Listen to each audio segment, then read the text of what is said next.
하나님의 말씀 시편 123편 1절로 4절입니다. 성전에 올라가는 노래. 하늘에 계시는 주여, 내가 눈을 들어 주께 향하나이다. 상전의 손을 바라보는 종들의 눈같이, 여주인의 손을 바라보는 여종의 눈같이 우리의 눈이 여호와 우리 하나님을 바라보며 우리에게 은혜 베풀어 주시기를 기다리나이다. 여호와여, 우리에게 은혜를 베푸시고 또 은혜를 베푸소서. 심한 멸시가 우리에게 넘치나이다.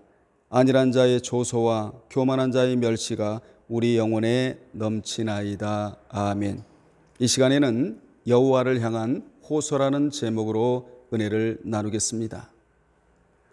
본문은 어느 순례자가 여호와를 바라보며 호소한 내용입니다.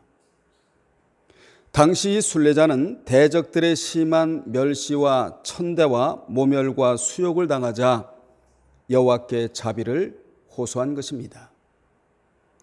그 당시 순례자는 여호와께서 자신도 돌아보실 뿐만 아니라 공동체의 구원을 위해서도 호소했던 것입니다. 이같이 순례자는 견디기 힘든 역경 속에서도 절망하지 않고 하나님께 도움을 구했는데, 이 모습이 바로 성숙한 신앙인의 모습으로서 우리가 본받아야 할 모습인 것입니다. 그러면 여호와를 향한 그 순례자의 호소는 무엇입니까? 첫째, 하늘에 계신 주께 눈을 든다고 했습니다. 이 순례자가 여호와를 바라보면서 첫 번째 취한 행동은 하늘에 계시는 주여, 내가 눈을 들어 주께 향한다고 했습니다. 우리의 눈도 주께 향해 있어야 한다라는 교훈입니다. 그러므로 우리가 말씀을 들으면서 첫 번째 점검해야 할 것은 나의 눈의 시선이 어디를 향하여 있느냐는 것입니다. 본문의 순례자는 자신의 눈이 세상이 아닌 하늘에 계신 하나님을 향하여 눈을 든다고 했습니다. 그러면 그가 눈을 든 이유가 무엇입니까? 하늘에 계신 하나님은 이 세상의 모든 문제를 초월하여 계시는 분으로 알았기 때문입니다. 순례자는 이 땅에서 발생한 문제에서 잠시 시선을 떼어 문제 해결자 되신 하나님을 바라보았던 것입니다. 그는 이 땅의 문제만 보면 모두 힘든 것뿐이므로 이 땅의 문제에서 잠시 눈을 떼어 나는 하나님을 바라보겠다는 것이지요. 그리고 그 문제를 하나님께 맡기고자 하는 신앙적 결단을 하게 되었던 것입니다.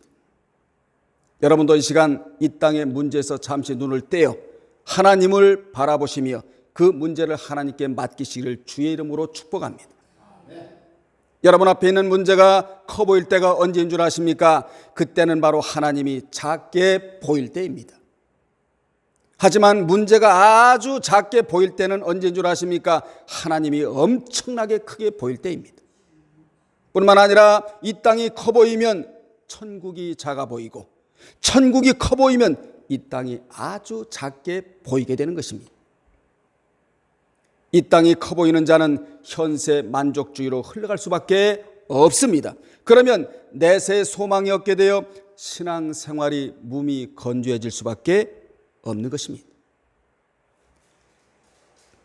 그러나 천국이 커 보이면 상대적으로 지상이 작게 보이므로 내세를 위해 준비하는 천상주의가 되는 것입니다. 우리는 지상주의나 현세 만족주의가 아니라 천상주의가 되어야 합니다. 지상주의나 현세 만족주의는 이 땅의 임시적인 것을 붙들고 살아가게 되어 있는 것입니다. 그런데 중요한 것은 이 땅의 것은 모두 다 임시적인 것이라는 점입니다. 이 땅의 것은 천국 가기 위해 잠시 쓰다가 놓고 갈 품목인 것입니다. 이를 요한일서 2장 17절에 이런 말씀으로 우리에게 교훈을 주고 있는데, 이 세상도 그 정욕도 지나가되 오직 하나님의 뜻을 행하는 자는 영원히 거하느니라 라고 말씀하셨습니다. 이 말씀은 믿는 자가 세상을 사랑치 말아야 할 이유에 관한 말씀인 것입니다. 여러분, 세상은 임시적이고 한시적입니다. 이에 관한 말씀을 몇 구절 더 소개해 드린다면 시편 90편 6절에 보면 푸른 아침에 꽃이 피어 자라다가 저녁에는 벤바되어 마르나이다 라는 말씀이 나오고, 이사야 40장 7절에는 푸른 마르고 꽃은 시들문 여호와의 기운이 그 위에 불미라 이 백성은 실로 풀이로다 라고 말씀하셨으며, 베드로전서 1장 24절로 25절에는 그러므로 모든 육체는 풀과 같고 모든 영광은 풀의 꽃과 같으니 풀은 마르고 꽃은 떨어지되 오직 주의 말씀은 세세토록 있도다 하였으니 너희가 전한 복음이 곧 이 말씀이니라 라고 분명 말씀해 주셨습니다. 이러한 말씀은 모두 다 세상 것은 다 임시적이고 한시적이라는 것입니다. 여러분, 이 세상 것은 생명까지라도 70이요 강건하면 80이라고 성경은 말씀해주고 있습니다. 그래서 우리는 하나님께 눈을 들고 살아야 합니다. 하나님께 눈을 들고 살아야 합니다. 이 시간 말씀을 들으면서 우리가 첫 번째 점검해야 할 품목은 여러분의 눈이 어디를 향해 있느냐는 것입니다. 그러면 왜 우리가 하늘을 바라보아야 합니까? 그곳은 닫힌 곳이 아닌 열린 곳이기 때문입니다. 우리 인생이 열린 곳으로 나아가 살아야지 닫힌 곳으로 나아가 살려니까 너무 힘이 든 것입니다. 하나님을 바라보고 살면 열린 곳으로 나아가기 때문에 삶의 만족이 있게 되는 것입니다.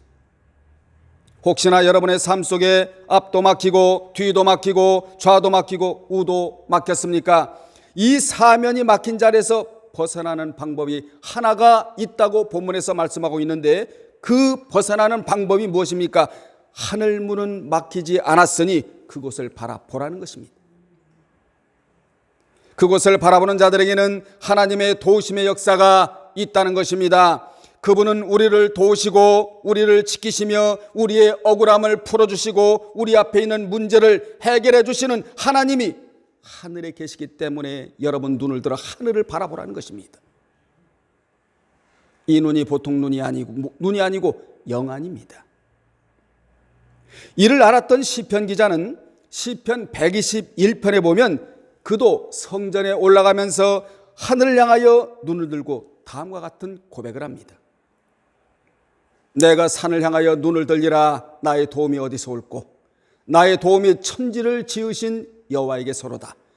여호와께서 너로 실족지 않게 하시며 너를 지키시는 자가 졸지 아니하시리로다. 여호와는 너를 지키시는 자라. 여호와께서 내 우편에서 내 그늘이 되시나니 낮에 해가 너를 상치 아니하고 밤의 달도 너를 해치 아니하리로다. 여호와께서 너의 출입을 지금부터 영원까지 지키시리로다. 이 고백은 위대한 고백인 것입니다. 나는 세상을 바라보지 않겠다. 나는 그 무엇을 바라보지 아니하고 눈을 들어 하나님을 바라보겠다는 고백 아니겠습니까? 그러므로 기독교는 사면이 막혔어도 뚫어내는 종교입니다. 파쇄하는 종교입니다. 사탄이 사면을 막아놓아도 하나님은 하늘 문만은 막지 못하게 하십니다. 그 문을 여시는 권한은 하나님께 있기 때문에 그렇습니다. 하나님은 눈을 들어 하나님을 바라보는 자, 자신을 의지하고 맡기는 자를 위해 항상 그 문을 열어 놓으십니다. 하나님이 열어 놓으셔야만 도움과 구원을 베푸실 수 있기 때문에 그렇습니다. 하나님이 우리로 하여금 자신을 바라볼 수 있게 하신 것은 엄청난 특권입니다. 하나님의 이름을 부를 수 있는 자체도 엄청난 특권입니다. 하나님 앞에 나와 예배 드릴 수 있다는 것도 엄청난 특권입니다. 우리에게 예배드릴 대상이 있고 우리가 기도드릴 대상이 있으며 우리가 찬양 올릴 대상이 있다는 것은 우리에게는 엄청난 특권이에요. 우리에게는 영적 신분이 있습니다. 영적 권리가 있고 주권이 있는 사람들이 바로 우리거든요.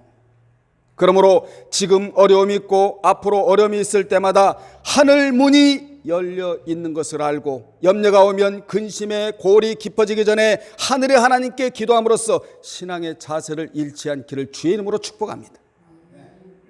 기도는 염려를 멈추게 하고 근심의 골이 깊어지지 않게 하며 소망의 함량을 엄청나게 끌어올리게 합니다. 그러므로 여러분에게 염려가 다가올 때 그 염려를 잡는 방법이 하나 있는데 그게 뭐냐? 기도라는 것이지요. 염려가 올 때 그 염려를 잡아 근심의 골이 깊어지지 않게 하라가 성경입니다. 염려가 다가올 때 그 염려를 잡는 방법이 빌립보서 4장 6절로 7절인데 거기에 보면 아무것도 염려하지 말고 다만 모든 일에 기도와 간구로 너희 구할 것을 감사함으로 하나님께 아뢰라예요. 누구에게 아뢰라고요? 하나님께 아뢰라예요. 사람에게 아뢰지 말고 하나님께 아뢰라예요. 명령형이에요. 그리하면 모든 지각에 뛰어난 하나님의 평강이 그리스도 예수 안에서 너희 마음과 생각을 지키시리라. 하나님께 아뢰면, 염려가 다가올 때 기도하여 하나님께 아뢰면 하나님께서 지켜주시겠다고 분명 말씀해 주셨습니다. 이것이 염려를 잡는 방법이에요. 염려를 못 잡으면, 염려를 그냥 방치해 두면 근심으로 자리 잡아 나를 괴롭히는 것입니다. 우리 모두 염려를 하나님께 맡기며 기도하자고요. 두 번째, 순례자는 우리 하나님을 바라본다고 했습니다. 2절에 보면 상전의 손을 바라보는 종들의 눈같이 여주인의 손을 바라보는 여종의 눈같이 우리의 눈이 여호와 우리 하나님을 바라본다고 호소하고 있습니다. 2절에서 여호와를 향해 호소하는 순례자는 상전의 손을 바라보는 종들의 눈같이 여호와 우리 하나님을 바라본다고 호소를 하고 있습니다. 당시의 주인은 종을 향하여 직접 말하지 않고 손짓으로 모든 일을 시켰습니다. 이게 배경입니다. 그러므로 늘 종은 주인의 손만을 주목해야만 했습니다. 만약 종이 주인의 손을 주목하지 않다가 주인이 시킨 일을 제대로 이행하지 않을 때에는 불순종의 죄로 큰 화를 당해야만 했습니다. 우리에게도 진정한 상전과 주인이 계십니다. 그분이 바로 저와 여러분이 믿고 섬기는 우리 주 예수 그리스도 하나님이십니다. 성령님이십니다. 그러므로 우리는 늘 상전을 바라보는 종들의 눈같이 그분의 손을 살펴야 합니다. 그분의 손을 살핀다는 말은 무엇입니까? 성경이 가리키는 대로 순종하라는 것이에요. 그래서 눈치는 영성의 사람이 되라는 것입니다. 세상에서도 눈치가 중요합니다. 여러분, 눈치란 무엇입니까? 남의 마음을 그때그때 상황에서 알아내는 것, 이게 눈치거든요. 우리는 늘 주님의 눈치를 살필 줄 알아야 합니다. 어디에서 살펴야 합니까? 성경에서 살펴야 하는 것입니다. 성경이 가리키는 대로 순종하는 것은 그분의 손의 움직임과 눈치를 살피는 것과 같습니다. 우리는 늘 그분의 손을 주목하고 있다가 그분의 손이 향하는 끝에 뭐가 있어야 되느냐? 순종함이 있어야 합니다. 그러므로 성경은 언제나 순종의 결과는 축복이지만 불순종의 결과는 화라고, 순종의 결과는 축복이지만 불순종의 결과는 화라고 이렇게 정의를 내려주고 있습니다. 하나님의 손끝은 하라와 하지 말라로 우리에게 지시를 내리세요. 성경에 하라는 말씀에 순종하면 복을 받을 수가 있습니다. 하지 말라는 말씀에 순종하면 속화되지 않는다라는 것이지요. 여러분에게 축복이 따라 붙을지언정 절대로 인격이 썩어지는 속화되는 현상이 여러분에게 없기를 주의 이름으로 축복합니다. 여호와를 향해 호소하는 순례자는 여주인의 손을 바라보는 여종의 눈같이 우리의 눈이 여호와 우리 하나님을 바라본다고 두 번째로 고백을 하고 있는 것을 볼 수 있는데, 당시 여주인의 종들은 집안 살림을 모두 관장하는 여주인의 손을 자세히 주목해야만 했습니다. 그 종들은 여주인의 손이 가리키는 의미를 정확히 파악하고 그 손의 움직임을 따라 일을 해야만 화를 당하지 않았던 것입니다. 그래야 그 집에서 오래오래 머물러 있을 수 있었던 것입니다.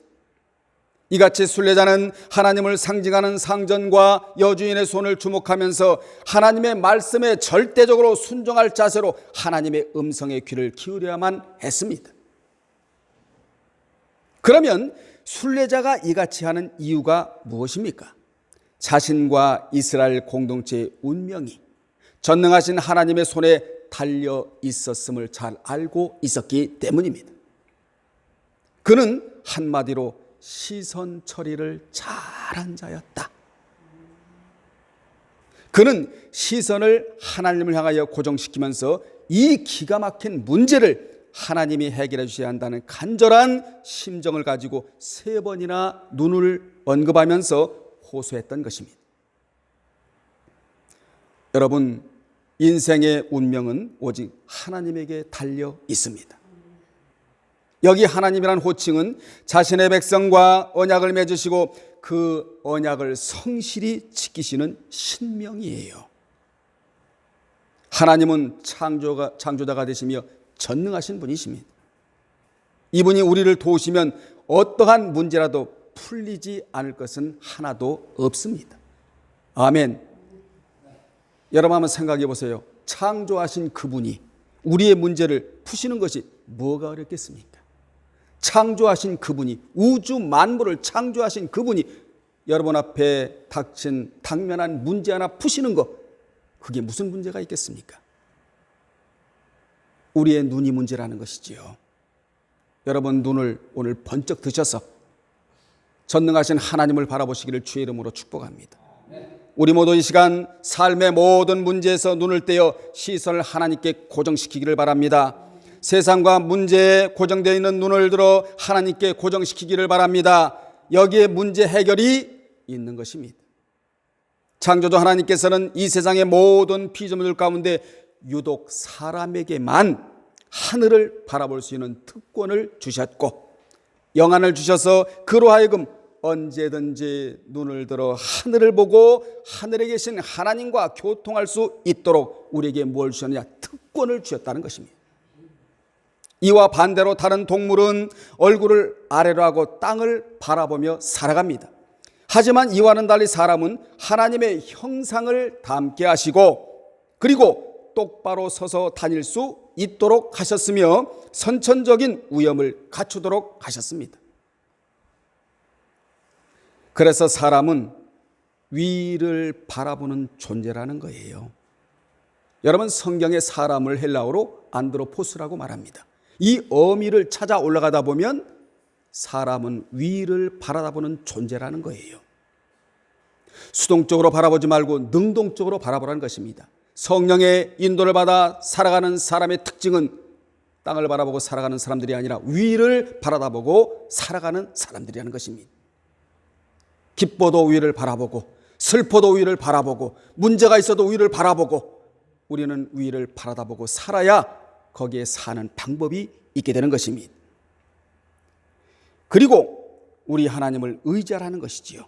하나님을 의지할 수밖에 없는 존재라는 사실을 우리는 부인할 수가 없는 것입니다.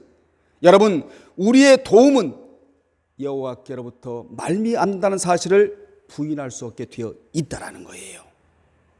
수많은 사람들은 세상적인 것들과 세상적인 즐거움에 눈을 돌리고 나름대로 최고의 대상에 눈을 돌리고 살아갑니다. 하지만 그 대상들은 기껏해야 지상 것에 불과합니다. 임시적인 것입니다. 한시적인 것입니다. 위에서도 언급했듯이 성경은 믿는 자가 지상 것에 매달리기보다는 천상 것에 매달리라는 교훈을 주고 있는 것입니다. 또한 지상에서 출세보다 천상에서 출세하라는 것이지요. 다니엘과 다니엘의 세 친구는 우리는 지상에서 출세하지 않겠다는 것입니다. 지상에서 아무리 출세를 해본들 임시적인 것이고 한시적인 것이다. 나는 하늘에 가서 출세를 하겠다는 것이지요.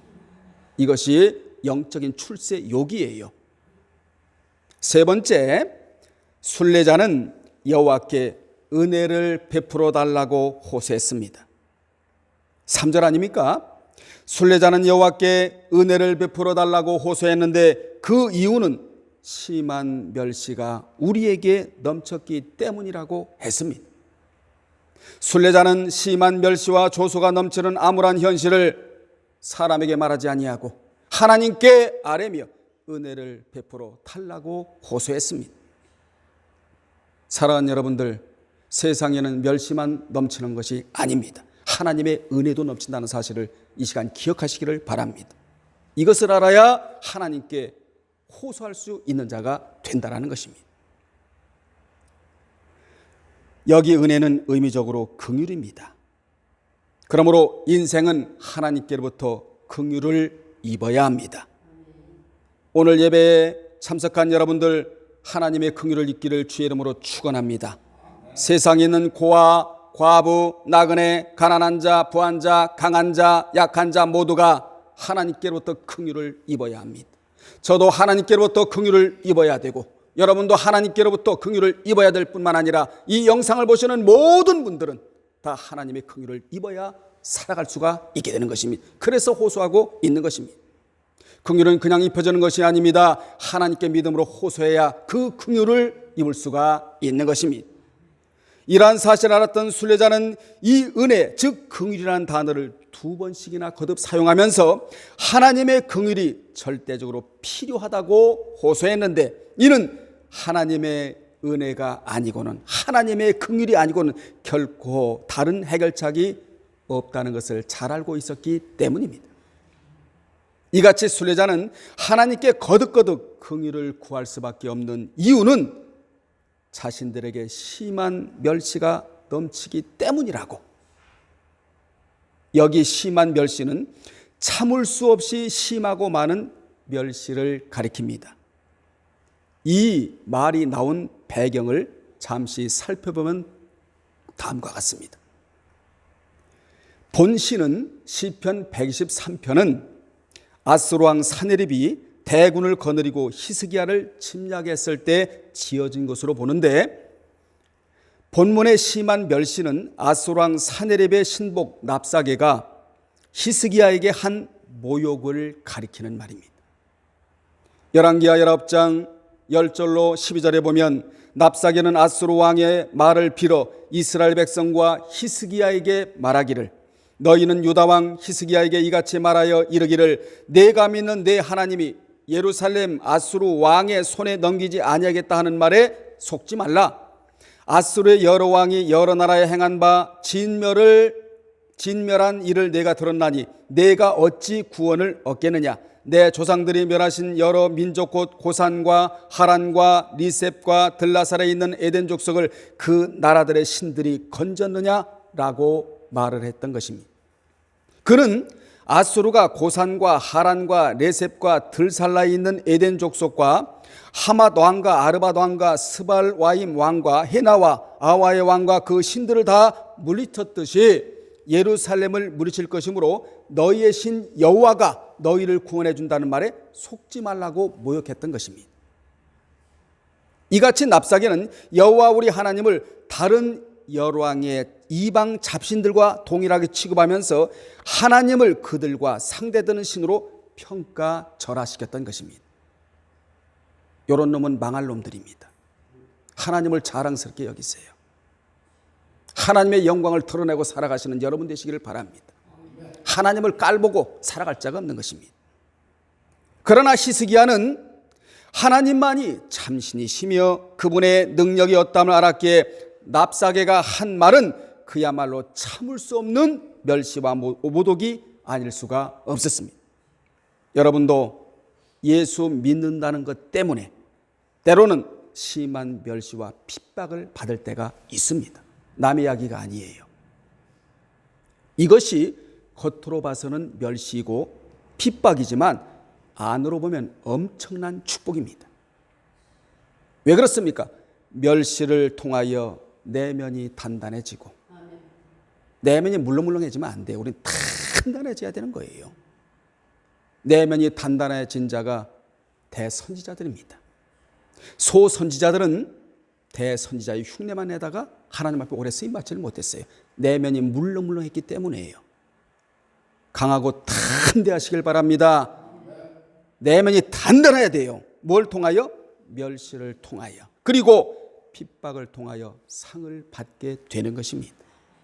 그러니까 겉으로 봐서는 불행이지만 안으로 봐서는 엄청난 축복이라는 거예요. 그래서 예수 믿는 것은요, 이래도 축복이요, 저래도 축복이요, 이래도 기쁨이요, 저래도 기쁨이요, 이래도 만족이요, 저래도 만족이요. 왜 그렇습니까? 성경에 만족이란 말이 있고 기뻐하라는 말이 있기 때문에 그래요. 상이 있기 때문에 그렇습니다. 네 번째, 순례자는 안일한 자의 조소와 교만한 자의 멸시가 우리 영혼에 넘쳤다고 4절에서 호소했습니다. 순례자는 자신과 공동체가 받는 멸시에 대해서 구체적으로 밝히기를 그는 먼저 안일한 자의 조소를 받았다고 했습니다. 여기 안일함이라는 단어가 샤난이라는 단어인데 문자적으로는 안전한, 평온한, 평안한이란 의미를 지니나 여기서는 나쁜 뜻으로 사용되었으므로 오만하고 무사태평한이란 의미를 지닙니다. 이런 자들은 인생에서 특별한 어려움이나 고난을 경험하지 않았기에 힘들고 어려운 사람의 형편과 처지를 이해하지를 못합니다. 오늘날로 말하면 금수저예요. 그리하여 너무나도 쉽게 자신의 기준에 따라서 다른 사람들을 평가하고 쉽게 비판하는 것이 대부분입니다. 이런 자들은 부주의하고 신앙심이 없으며 하나님의 경고에 대해서 두려운 생각도 없고 깨달음도 없이 살아가게 되는 것입니다. 당시 이런 자가 순례자와 하나님의 공동체를 조소했는데 여기 조소는 다른 사람의 가치를 무시하는 처사나 경멸에 찬 행동이나 비웃음을 가리키는 단어입니다. 그리고 교만한 자란 자신을 자랑하는 교만한 모습을 가리킵니다. 교만한 사람은 하나님을 의지하기보다는 자신이 가진 재물이나 권력을 의지하고 다른 사람을 자기보다 못한 자로 여기게 되는 것입니다. 이러한 자들은 다른 사람보다 자신이 더 우월하다는 생각으로 살아가요. 우리는 남을 나보다 더 낮게 여겨야 됩니다. 남을 멸시해서는 안 돼요. 압제해서도 안 되고 얕봐서도 안 되는 것입니다. 이런 자를 이름하여 조소하는 자라고 한다. 불경한 자지요. 이런 자가 주변에 있으면요, 주변의 분위기를 망쳐놔요. 내가 있으므로 주변의 분위기가 살아나는 여러분들은 피스메이커가 다 되시기를 바랍니다. 결론 내리겠습니다. 본문에 나오는 순례자는 심한 조소와 멸시 속에서 이를 하나님께 호소함으로써 해결하라는 모습을 보여준 성숙한 신앙인이었습니다. 인생은 누구나 고통과 피해를 겪을 수가 있습니다. 이 세상은 완전한 세상이 아니고 불완전한 세상이라서 고통과 피해가 나의 곁에 있을 수가 있는 거예요. 그런데 그 문제를 어떻게 극복하고 해결해야 하는가? 고통과 피해만 있는 것이 아니고 그 고통과 피해를 해결할 수 있는 해결 방법이, 솔루션이 오늘 본문에 나오는 말씀이에요. 그 문제를 극복하고 해결할 수 있는 방법은 먼저 눈을 들어 하나님에게 눈을 향하고 시선 처리가 잘 되어야 한다는 것이지요. 그리고 그분이 긍휼히 여겨주시기를 바라고, 그리고 하나님께서 그 어려운 문제를 해결해 주시려는 소망을 갖고 하나님께로 나아가면 그 문제가 사라진다라는 것이 본문이 주는 주된 교훈이에요. 우리 모두 이 시간에 여러분의 시선을 점검하시길 바랍니다. 나의 눈이 하나님의 손을 향해 있는지, 하나님을 고대하고 있는지 점검하시기를 바랍니다. 하나님이 성경을 통하여 지시하시는 손을 바라보는 눈이 되어 그 지시에 순종하는 분들이 될 때 여러분 앞에 있는 문제 모두 다 해결받을 줄로 믿습니다. 여호와는 해결의 종결자가 되시거든요. 나의 힘과 능으로 이 문제를 해결하지 못한다 할지라도 오늘 이대로 하면 모든 문제가 눈 녹듯이 녹아버린다는 것이지요. 말씀을 마치면서 하나님이 성경을 통하여 지시하시는 손을 바라보는 눈이 되어 그 지시에 순종하고 살아가는 분들이 되시기를 주님의 이름으로 축원합니다. 기도하겠습니다. 하나님 아버지, 우리의 눈의 시선을 오늘 점검합니다. 땅만 바라보고 살아가는 눈이 아니라, 세상만 바라보고 살아가는 눈이 아니라 나의 눈을 들어 하나님을 바라보나이다. 주의 긍휼을 덧입혀 주시옵시고 우리 앞에 있는 여러 가지 문제 하나님만이 해결해 줄 수 있는 분이므로 믿고 맡기고 기도하오니 이 문제가 눈 녹듯이 녹게 하여 주옵소서. 예수님의 이름으로 기도합나이다. 아멘.